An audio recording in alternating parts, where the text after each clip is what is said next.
পরম করুণাময় দয়ালু আল্লাহর নামে শুরু করছি। বলো, আমি শরণ লইতেছি মানুষের প্রতিপালকের, মানুষের অধিপতির নিকট,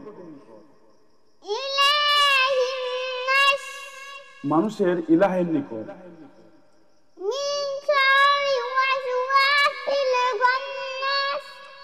আত্মগোপনকারী কুমন্ত্রণাদাতার অনিষ্ট হইতে,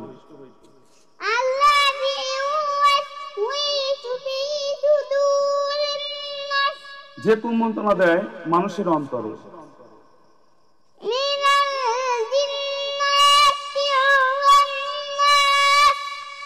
জিনদের মধ্য হইতে অথবা মানুষের মধ্য হইতে।